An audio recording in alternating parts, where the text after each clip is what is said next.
Hey guys, Jeff Glover here with Glover U and Real Estate Truth number 2. Excited to bring this one to you today because it is somewhat of a controversial topic. Although most of these are somewhat controversial, this one's a big one, especially right now and really in the last 18 months. We've been hearing a lot of talk about what companies are taking agents from other companies and why someone should join this company over the other company. And the truth is, it's been a very big distraction to agents in the industry, because one thing that you don't hear talked a lot about too much is, what about adding value to the client? Where are the clients in this whole thing? And the reality is, there's been way too much focus on come over here, we'll show you how to do this, we'll show you how to build downline, we'll show you how to have revenue share, we'll show you how to have profit share. There's been way too much focus on that and not enough focus on actually adding value to the client. Think about it.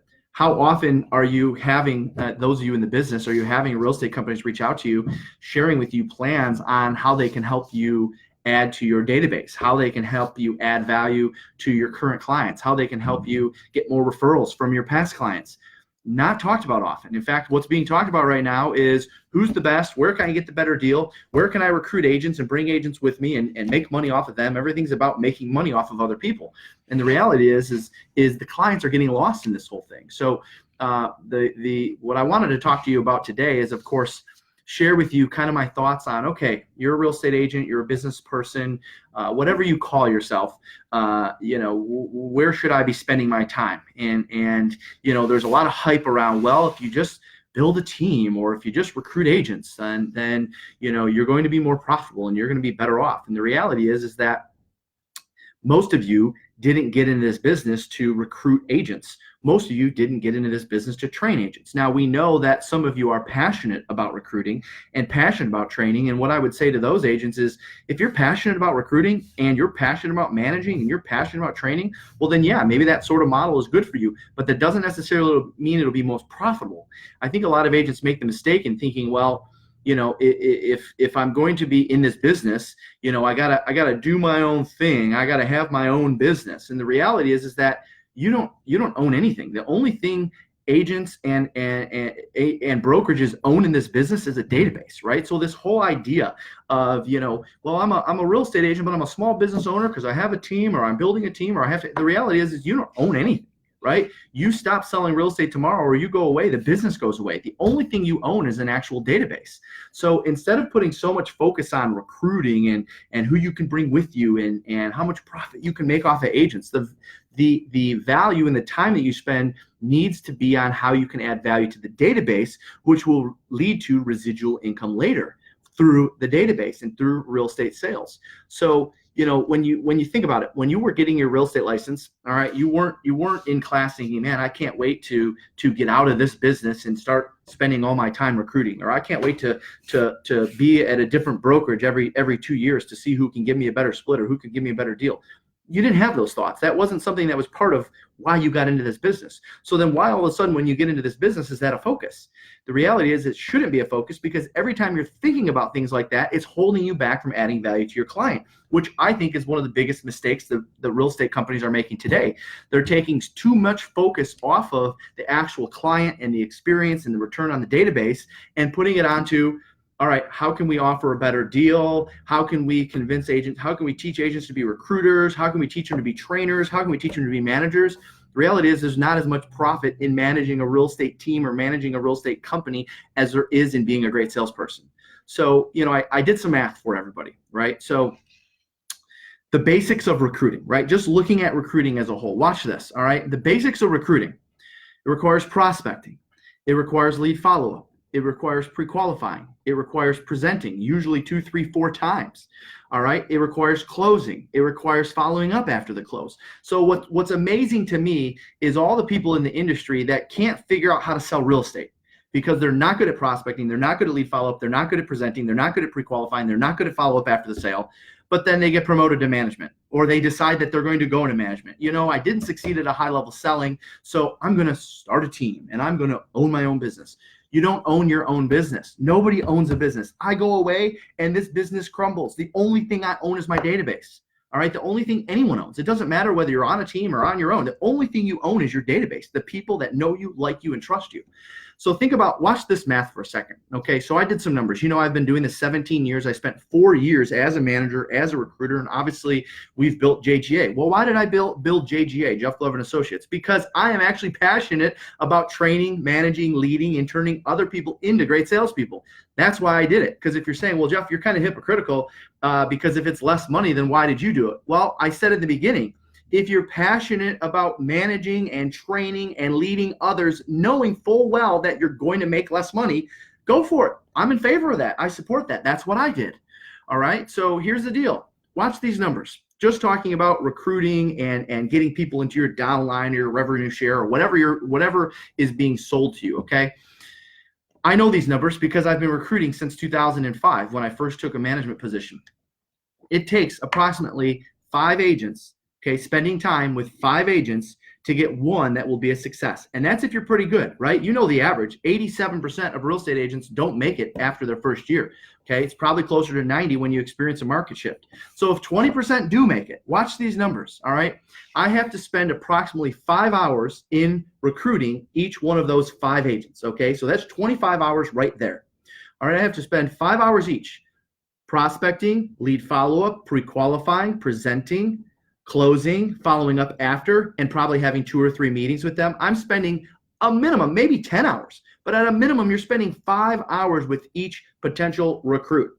All right. Well, then I get them in the door. All right. So by the way, you're going to have to meet with more than 5 to get 5 to say, you know what, this makes sense. I'm going to join you. Okay. So now 25 becomes what? 75, 100 hours just to get 5 agents. Well, I'm saying 25 hours if I get all 5 to join, all right? And everyone's so confident, if I go off and do this, I'll have a ton of people that follow me. The reality is that the only way to get people to follow you is to be a success and to have a track record and to set an example, all right? If you do those things, sure, it might be a little easier for you to get 5 out of 5. But if I need 5 agents, then I probably have to meet with 10, 15, 20 to get those 5. And that's 5 hours apiece, multiple meetings, multiple follow-ups, scheduling, rescheduling, all this, all right? So let's just say I bat 1,000, I get 5. All right, that's 25 hours right there. Now, remember, only one of these 5 is actually going to be a success, and I don't know which one it is. There's no way to predict that. I mean, if you've been around this industry for a while, people walk through the door and you're thinking, yeah, they're going to be a success, and they fail, or vice versa. This happens at every real estate company. They hired that guy. They brought that guy in. What are they thinking? And then next thing you know, that person's a success. So you need 5 to get one to be successful. And oh, by the way, in their first year in your company and probably multiple years after that, assuming that this one sticks with you, you're going to spend approximately 50 hours a year with each agent. 50 hours. Okay, think about that.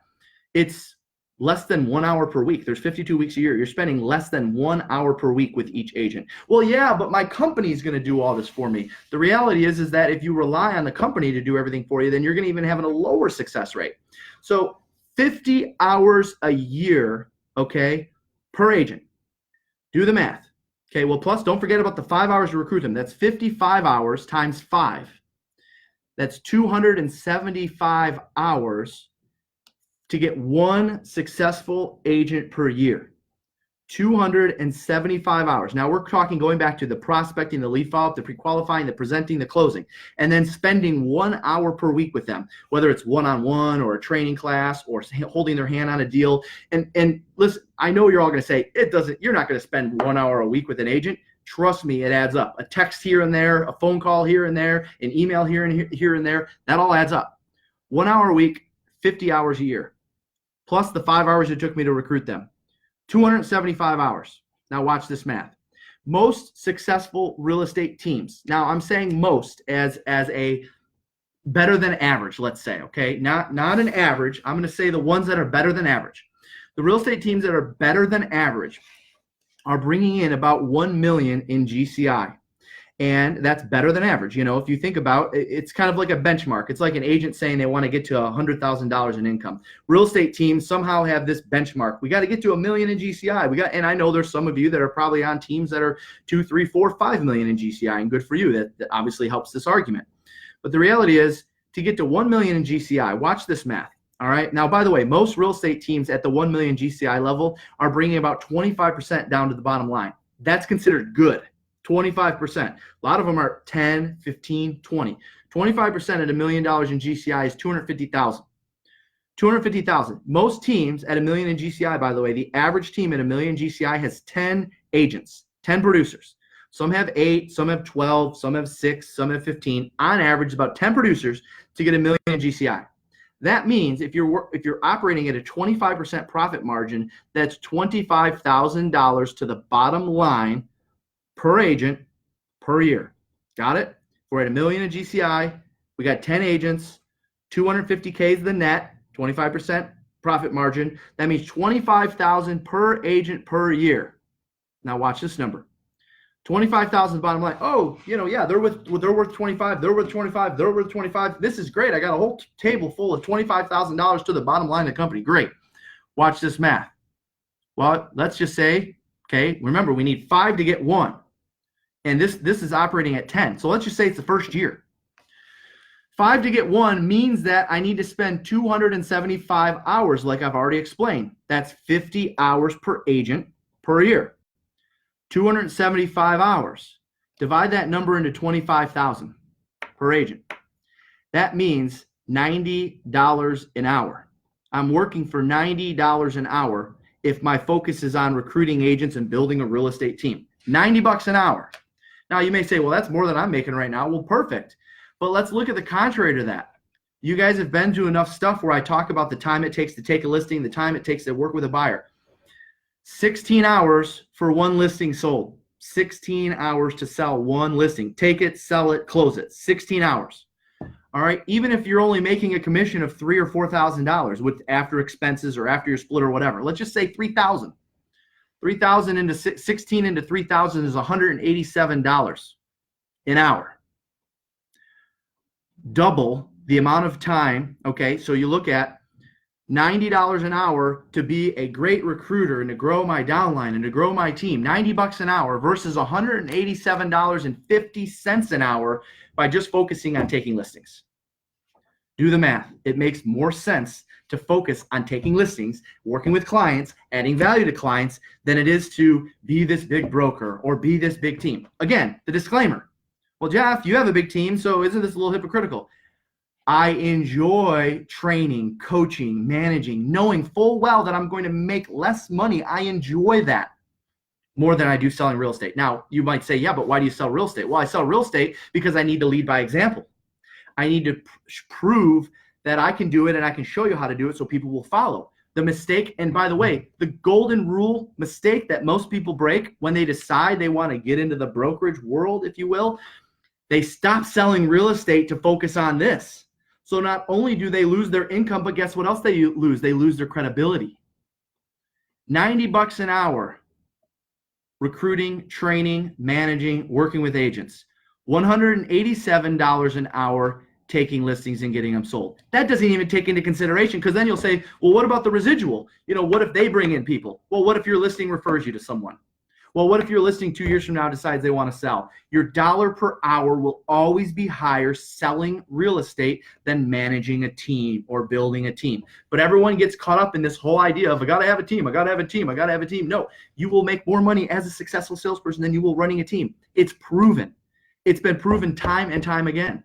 So moral of the story, never stop selling real estate. The other thing I want to point out, I'll never forget one of the calls I had early on. I was younger. I had a little bit of an ego. You guys, most of you know that my first mentor was Mike Ferry, or one of my first mentors was Mike Ferry. And we actually did a call. He kind of embarrassed me on a call. And he was asking me about, income in the real estate business, how much time I was spending.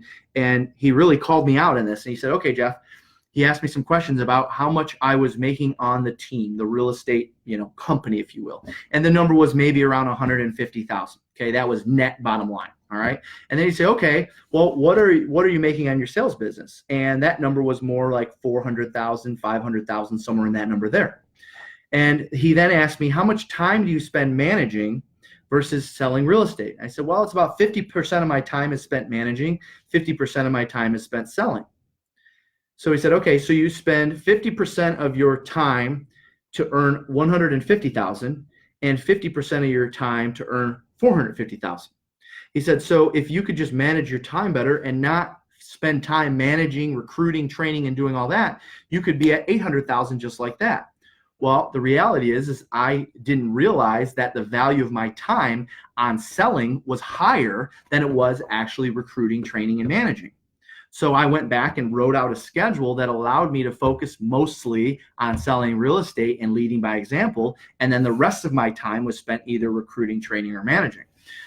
The reality is that most people don't have 70 or 80 hours a week to work, because those years I was working 70 to 80 hours a week doing both. Because most people don't have 70 to 80 hours per week to work, they end up taking a major step back in their sales business, which then they look up and say, well, I'm not making any money managing people. And now you don't have a strong sales business. You're not making any money managing people because the turnover is so high, and then you're back to square one. It's why we see time and time again, so many agents go out and build these big teams, and next thing you know, they're back in production. Yeah, I got rid of the team. I just decided I'm going to sell real estate. This is better. This is a better fit for me. No, the reality is you went broke, and you had to get back into the business of selling real estate because you went broke, and that's okay. Sometimes we have to learn the lesson the hard way. So next time you think about, well, what should I do? Should I do this? Should I go to this company because they have rev share, or this company? I mean, I'm picking on my own company a little bit even. Obviously, we have profit share. Most of you guys know I'm affiliated with KW. Am I spending a ton of time building my downline? No, I'm spending time selling real estate, because at the end of the day, that's the highest and best use of my time always. The turnover in real estate happens so fast that the ROI in your time, $90 an hour versus $187.50. I did the math. I broke it down per agent, $90 an hour versus $187.50. So go take more listings. All right, a couple other things I wrote down. Okay, most brokerages today are not set up. They're not designed to put us in a position to add value to our clients. All right, so what I'm suggesting is that after this session, you go back and think about, write down all the things that you can do to add value to your database, because chances are the brokerage that you're with is not helping you with that. So you have to do that on your own, which is okay, but stop getting distracted with all this hype about what's going on with this brokerage and that brokerage and this. No, focus on selling real estate and you'll be fine. Your dollar per hour is always going to be higher, okay? There's no better brokerage. It depends on who you're in business with that matters, right? Who do you determine wealth for? Who determines wealth for you? Choose your wealth determiners wisely. If you determine, everyone adds wealth to someone. All right. You could argue that being a Keller Williams agent, I add wealth to Gary Keller. All right. If you're a Coldwell Banker agent, you add wealth to those stockholders, right? If you're an EXP agent, you add wealth to those stockholders. Everyone adds wealth. So pick your wealth determiner, the person that you're determining wealth for wisely. Make sure it's someone that's willing to pour into you, because a wise wealth determiner is willing to do that. All right. A wise wealth determiner is willing to give you everything that you need to succeed at a high level, because they know you're going to determine wealth for them. Think about who you determine wealth for and choose your wealth determiner wisely. Also, choose the people that determine wealth for you wisely, right? All right. So I want to finish with, how do we add value to our clients, to our database? All right. Many of you have heard this story by now, and I won't spend too much time on it since you've heard it. Sphere of influence and past client business was lower on the totem pole, if you will, in terms of our focus and where we got a lot of business from. 4 years ago, 4 years ago, we made a decision that we were going to focus on sphere of influence and past client business. It's the best ROI. There's no other source of business that gives you a better ROI than past clients and sphere of influence business. So we came up with a formula. We call it the 4x2x1x12 formula, and we're actually revising it as part of our 2020 plan. All right, so I'll give you the basic of it now, and then we're going to dig deeper into it at a later date. Okay, so 4x2x1x12. So if you're in the business, you're following around, just write on a piece of paper the number 4, put a dash next to it, the number 2, put a dash next to it, the number 1, put a dash next to it, and the number 12, and put a dash next to it. All right, the 4x2x1x12 formula. We implemented this 3-4 years ago when our sphere of influence business was our number 5 or number 6 source of business. Today, it's number 1. We implemented this plan, and today it's now our number 1 source of business. So I'm going to give you the basics of it. We're going to dig into it at a later date. So right next to the number 4. By the way, this isn't rocket science, right? This is nothing special. It's not like there's any secrets in this. It's just the way we did it. And we've been doing it consistently now for 3 years. And wouldn't you know it, 4 years ago, our sphere of influence past client business was less than 100 transactions. 10% of our business, right? We were doing 900 to 1,000 deals. Less than 100 deals was coming from sphere of influence past clients. Today, 380 will come from past clients, sphere of influence, or 38%, 40% of our business will come from this formula that we implemented 3-4 years ago. So next to the number 4, I want you to write down 4 pieces of mail. 4 pieces of mail, physical mail, something that you send out. All right. We don't have enough time on this particular session to get into the details of it, but I'll tell you when we're covering it. All right. 4 pieces of physical mail, 1 per quarter. The second thing, the number next to the number 2, I want you to write 2 phone calls where you don't ask for business. 2 phone calls where you don't ask for business. All right. So 4 pieces of mail, 2 phone calls. You're not asking for business. You're adding value. Well, how do I add value? We're going to cover that. Next to the number 1, I want you to put 1 client event. 1 client event. And I'll give you a little secret on that. We're going to be increasing that number in our 2020 business plan. 1 client event. Next to number 12, I want you to write 12 custom emails. 12 custom emails, and that will be 1 per month. And I want you to think of infotainment, information that's entertaining. I don't want it to be the silly, hey, turn your clocks back, or here's the latest pumpkin pie recipes. I want you to be custom with that. I want it to be entertaining. I want it to be something that your clients look forward to when they open it. I want it to be something that they're waiting for it to show up, and you have to customize it. Now, I'm not saying you have to customize it to every single one, but you have to customize each one. All right, so 4 pieces of mail, 2 phone calls where you don't ask for business, 1 client event, and 12 informational, entertaining emails, 1 per month. We're going to dig deep. For those of you that haven't heard yet, our summit this year in Orlando, Florida, January 6th, 7th, and 8th, the entire 3 days is going to be spent around how to build a database, add value to it, and have the best ROI from the database. All right. I wasn't an expert of this 3-4 years ago. I'm still probably not an expert. We're going to have a lot of people that join us on panels, and I'm going to do one-on-one interviews with them. But one thing I'm going to dive deep into is how we went from 100 transactions from our database 3 years ago to nearly 400 today. Because we didn't put a lot of effort in 3 years ago. We do now, 400 transactions today, less than 100 3 years ago. So I'm going to cover the formula in detail and go through each one of them. What is sent out, when it's sent out, what we say, how we add value, so forth. Again, I'm not the expert. We're also going to have panelists and one-on-one interviews and other people that know this stuff better than I. So that's going to be January 6th, 7th, and 8th in Orlando, Florida. If you want to check that out, go to liveunrealsummit.com. I know a lot of you have already signed up. We're expecting 1,000 agents at that, by the way. And we are doing an early bird pricing until October the 15th. So if you go to liveunrealsummit.com, you'll see all the details on that. Other than that, I hope this added some value to your day. Stop worrying about what other brokerages are doing and focus on adding value to your clients. You're going to be much better off. Make it a great week, everyone. See ya.